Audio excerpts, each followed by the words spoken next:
يوسف أو اطرحوه أرضا يخل لكم وجه أبيكم وتكونوا من بعده قوما صالحين. قال قائل منهم لا تقتلوا يوسف وألقوه في غيابة الجب يلتقطه بعض السيارة إن كنتم فاعلين. قالوا يا أبانا ما لك لا تأمنا على يوسف وإنا له لناصحون. أرسله معنا غدا يرتع ويلعب وإنا له لحافظون. قال إني ليحزنني أن تذهبوا به وأخاف أن يأكله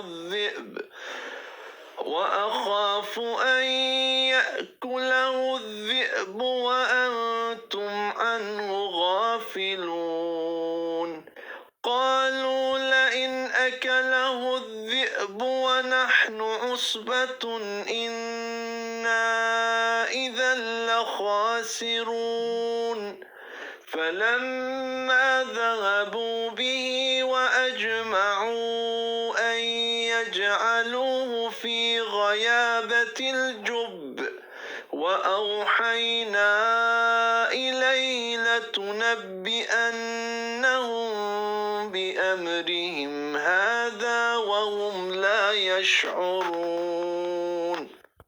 أتتخذنا هزوا قال أعوذ بالله أن أكون من الجاهلين.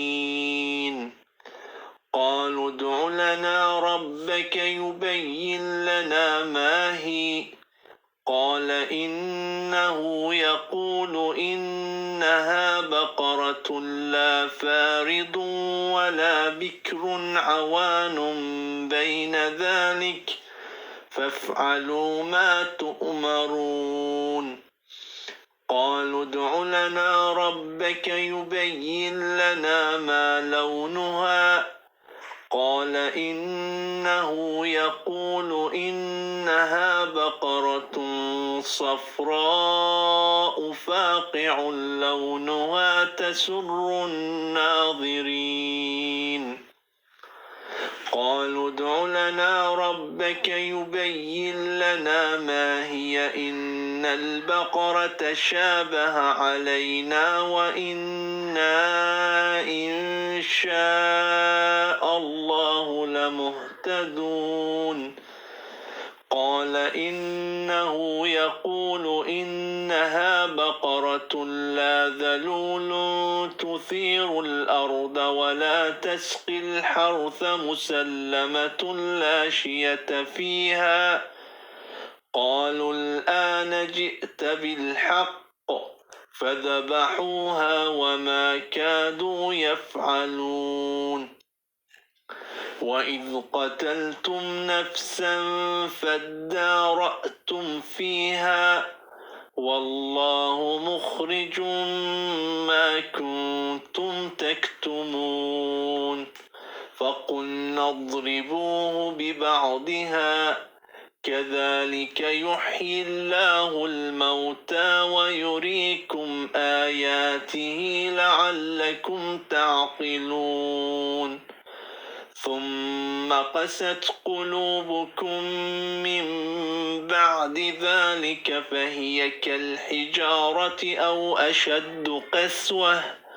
وإن من الحجارة لما يتفجر منه الأنهار وإن منها لما يشقق فيخرج منه الماء وإن منها لما يهبط من خشية الله وما الله بغافل عما تعملون أفتطمعون أن يؤمنوا لكم وقد كان فريق منهم يسمعون كلام الله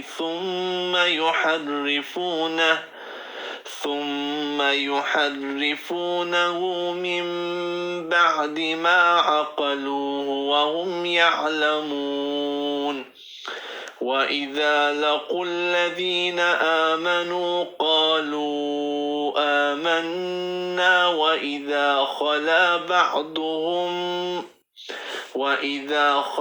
بعضهم إلى بعض قالوا أتحدثونهم